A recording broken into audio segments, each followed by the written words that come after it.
Gratitude. Let's talk gratitude. It's been a constant theme in my life the last few days. And I was driving home tonight and I was listening to the radio and Delilah was on.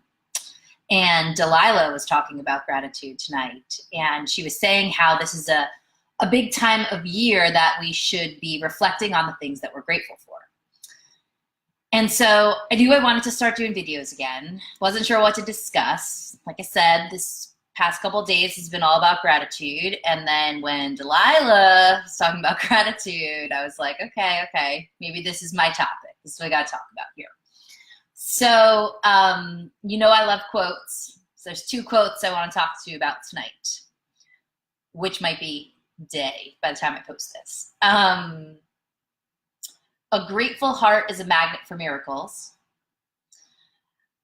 Before I get into the second quote, let's just talk about that for a second. So I do believe that. I do believe the more things we're grateful for, the more things will come back to us. And I think it's really easy for us to be grateful for the good things, right? We're grateful for our kids, our families, our friends. We're grateful if we have good jobs or even any shitty job you might have. Hopefully you're grateful for it because you have it. We're grateful for the things that we have. But I think where we can sometimes get tripped up is when we're not grateful for the shitty things that are happening in our life. And you might be thinking, why the hell would I ever be grateful for something shitty happening in my life? Shitty things are happening or making me feel terrible. Why the hell would I ever be grateful for them? But that's what's bringing me to my second quote. My second quote that I love, that I try as best as I can to live by is, life doesn't happen to us, life happens for us. That, I believe, 1,000,000 gazillion %. I do believe that things don't happen to us. We're not victims in life. I believe that life, source, universe, God, whatever it is you connect to, they want us to be happy. They want us to thrive. They don't want us to be down. They don't want us to be struggling. But what we need to make the switch, the flip in our minds, is that the shitty things that are happening to us are really happening for us, to bring us to a better place, to perhaps get us out of a bad place or out of a toxic relationship or out of a job that's draining you, whatever it may be. When bad things start to happen, I try to look at it as, okay, what's really going on here? What am I supposed to learn about this? And, some days I'm great where I can really have great perspective on that. Other days I'm terrible at it. I'm just drowning in my sorrow and I'm super depressed and I can't get myself off that freaking couch behind me. But that's life. And I do believe those are all learning experiences for me as well. And always easy to reflect back and look at those things with a clearer mind. But that's kind of what I want to talk to you guys about here. So at the end of the summer, I shared with you guys that I was approaching my first year of sobriety. I was super excited going into it. I was so excited. I was getting through, getting to a full year of not using any type of alcohol or substances. It's a big feat for me, something I didn't think I'd ever be able to do. And so I was super excited going into it. And a month before, as I've shared about in my post, some really shitty things started happening. I was, dealing with things as a parent that I didn't think I'd ever have to deal with. I had a lot of fear for my child. I had to move. Which is something I have been wanting to do for so long, but I just, I'm kind of somebody that unless I really get to the edge of desperation or I'm pushed out, sometimes I struggle taking those steps. So I had to go, we had to go. These were all things that I had feared. And at the end of the summer, I was finally feeling some peace from all of that. And so I thought, okay, cool. This is all right. It's the end of August, you know, still have a few months left in this year that I had such big, grandiose expectations for 2018. And I was like, all right, maybe we're just going to end on a high note, right? No, that was not what life had planned for Kara. The hits just kept coming, one after another. The fears that I had inside were showing themselves to me through life. And I don't know if I really want to get into all of that right now. Maybe I'll touch upon a little bit. I was dealing with more things as a parent. I was dealing with some frustrating, upsetting things with my ex. And I dealt with death, a really hard death for me. And I found myself back in a place of depression and in a place where I was struggling to keep the will to live. And when I was in that space, I was very vocal about it. I do learn that, you know, I have to share about it when I'm in those spaces with the people I feel comfort and safe with, and the people that can relate to those feelings and those thoughts. And so I did. And, you know, I just knew I had to wait it out. The tides would eventually turn. But I couldn't believe that, like, I was right back to that place, you know, like, for me, it was a lot of the thoughts and feelings I were having were very reminiscent of the place I was back at the end of 2013 when I literally had to go out on medical leave. And so I was like, I can't believe I'm back here again. Like, how did this happen? Why did this happen? But what I'm learning is to not obsess about the why. Don't have to figure everything out. Just wait, pause. Times will change. The tides will turn.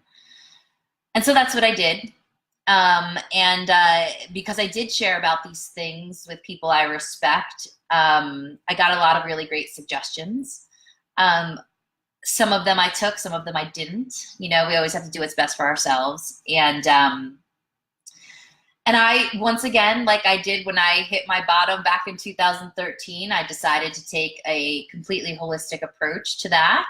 I started working with some hormone things, some natural hormone things. I started getting energy healing sessions again, which has been so awesome. I started sharing more about it. I just recently started drinking my shakes again, so I'm starting to pay attention to my health again, my physical health, though I'm going to be honest with you, I'm drinking Diet Coke here. I thought about, like, oh, I'm going to get a water bottle and put a water bottle next to me, and that's what I'm going to drink. And then I was like, bullshit. I'm going to keep this real, because if I wasn't making this video, my ass would be back on that couch watching Netflix, popping can after can after can of Diet Coke. I know it's terrible, but it's my reality right now, you know? So, let me pause for a second and hope that I get back to where I wanted. Spider bites. I got bit by a freaking spider the last night in the hotel in Chicago, and they're super gross. But when you see that, if you see that coming up, I apologize. It's really yucky. But I got bit by a spider, and I'm so happy that I did not know, because if you know me well, I'm definitely freaking afraid of spiders.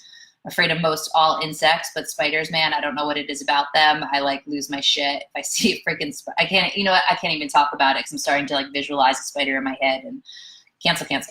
So anyway, so I'm shifting out of this space, right? I'm making my health a priority. I'm getting back into the things that I know are good for me. I'm not taking the all or nothing approach, which I typically do. So I'm starting with one thing at a time.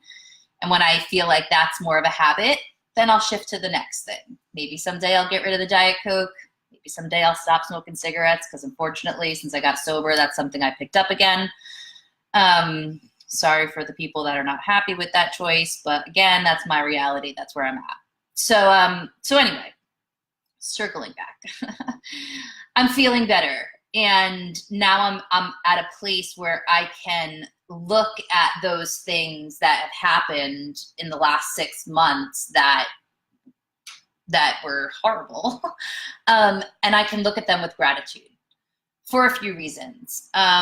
One, it has brought me to a better place. It has shown me the things I need to work on. It didn't matter that I was going into my first year of sobriety. It mattered that I continue to grow and evolve and get to the place I wish to be as a sober person.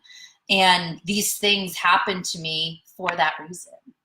And likely a lot of other reasons I don't know yet, and that those will reveal themselves in time. But I have gratitude for them. One of my close friends shared with me when I was sharing her one of the specific things that I've had to deal with. She's like, hey, listen, now you got through it. So when it happens again, you know you'll get through it again. And I was so happy she shared that perspective with me, because it was like, you're right, because I will move again. I don't think I talked about that. Moving here in this beautiful apartment I have that I should be super grateful for. Here I was, I got here and the death happened and the X stuff happened. And I was like pissed at myself. Like, I'm in this beautiful place. Like I'm not, yet in the actual states I might want to live in, but I'm in a place that's serene. I'm in nature now. I'm up in, Wantage, New Jersey, in Sussex County. And like, this is what I wanted. And like, I'm so unhappy. I'm so miserable. I'm super lonely. Like, all these things I wasn't anticipating I would feel. And they were here. In addition to the empty nest syndrome, which we've talked about, which I've shared about before, that's something that hit me hard. And it's not even really happening yet, but I'm getting a taste of it. But again, life is not happening to me. It's happening for me. My child is going to go away to school likely. He is not going to be here at all, except for short breaks, if and when he can come home for them. So I'm being prepared right now. Moving, right? So I mentioned moving. Moving sucks. Oh my God, it sucks so much worse than I thought it was ever gonna suck. But I'm in a new place. I'm further away from, I'm pretty much far away from almost everybody that I know. But now I'm prepared for if and when I do move to another state, whether I go to New England or California or any of these places I have in my mind. I know that I may feel loneliness. The change will be discomforting. Packing will blow again. Hopefully I'll learn some lessons from this whole situation that happened. There's so much crap around me right now. Like, right over here, you could see crap. This crap goes, my sisters would be so pissed off if they saw what my place looked like right now. They did so much work unpacking me. There are so many boxes and so much stuff I have to get through still. And now all of my Christmas decorations are here. And so there's more boxes. And like, oh God, it's so terrible. But anyway, I'm happy here now. I'm happy here. I'm finding my happiness. I'm finding my way. And I'm going through a test. I'm going through something that I will likely experience another point in time. As a parent, my child's 18 now. He's not going to be under my roof. There's going to be more fear that comes in letting go of that, but I'm being prepared for it now. So I could have looked at all of the things. And if you literally knew all of the details of everything that happened to me from June until just like a couple months ago, a month or two ago, you would understand why I was having a hard time keeping my head in the right place and why I just didn't want to feel those things anymore. But I got through it, and you'll get through it. And now I can look back at those things with gratitude. I could be thankful that the universe, that God presented those things to me, and the universe, God, again, whatever it is you connect to, got me through it. And that I'm super grateful for. I'm going to use the word God because that's what I relate to most. Though I am very much into the universe and the moon and all of that, but that my understanding of a higher power is God to me. And so he has worked in so many miraculous ways in my life, pretty intensely the past couple of years, which I'll share about another time. But the biggest way he's worked through, or worked in my life, I should say, is through people. I am not somebody that is very good at asking for help. And he knows that. So what did he do? He just brought these people into my life, right? People just came. People I haven't spoken to or connected with in many years. A whole bunch of new people. You know, a coach I'm working with that, you know, lives in Italy, you know, like just people everywhere. And what the pattern I've seen in my life over the last few years, which I'm so excited to talk to you guys about when the time comes. I am writing a book, so you will read about it in that if I ever freaking finish it. But I can look back and see all the ways he has brought people into my life to get me to the place he wants me to be living a life that reflects who my understanding of God is, in a way that I can not only help myself, but hopefully help other people. And I literally can't put into words the gratitude I feel for all the people that have shown up in my life, in small ways, in big ways. I'm flooded. I've been flooded with people who just want the best for me and want to do anything they can to help me. And that's another thing that came out of these shitty situations. They brought these people. My shitty situations gave other people the opportunity to be of service. And don't we feel great when we help somebody? Doesn't it feel awesome when someone says to you, like, thank you, you helped me get into a better place? Like, that's an awesome feeling. And where I could just wallow and play victim and, you know, have a freaking pity party, or I can be grateful for the people that showed up. They had the opportunity to help me, somebody who can't ask for help very easily. They had that opportunity, and I'm so grateful for that.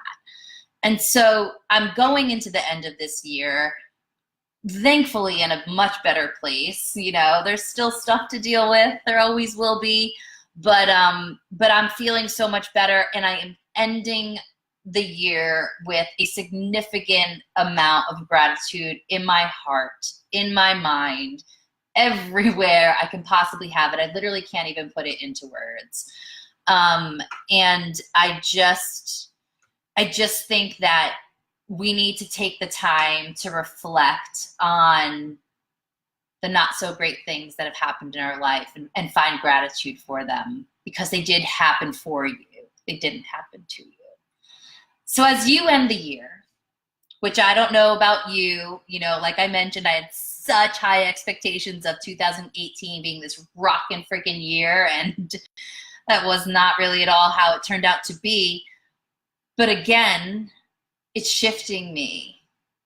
And so maybe you can look at that as well. You know, so many people I talked to about the year, like, had really hard years too. You know, it wasn't just me. Like, so many people dealt with some really hard, terrible things.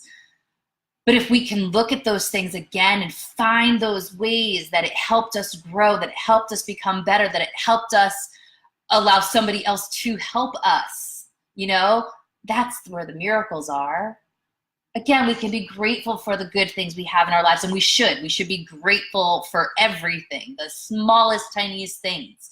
But I feel the miracle happens when you can have gratitude for the bad stuff and see it as opportunities and see that it's happening for you. And hopefully that'll get you through those tough times as well. So again, as you're ending your year, whether it was a great year, a shitty year, or a year, you know, take some time these next few weeks and just reflect on the things that you're grateful for. If you feel comfortable sharing them, comment about them, post about them, shoot me a message about them, talk to somebody else about them, write them down, anything. Start putting that gratitude out in the universe, and I promise you, your life will start to shift. So that's all I've got for you today. I hope that everyone's having a wonderful week, not too super stressed with the holidays. I literally have, I keep saying literally, and I hate people that overuse, I don't hate people, but I hate when I overuse the word literally because I do it a lot. But I literally have not started thinking about Christmas at all, aside from my decorations. But like buying gifts or anything, like I'll start thinking about that next week. So I wish you well. I wish you a beautiful holiday, whatever it is you celebrate. And I want you to know that I love you, whether I know you or not. I'm grateful for all the people in my life. I'm grateful for the people I haven't met yet, because I know you're coming. It's going to be good. That's it. I hope that you're all doing well, and I'll talk to you soon. Bye-bye.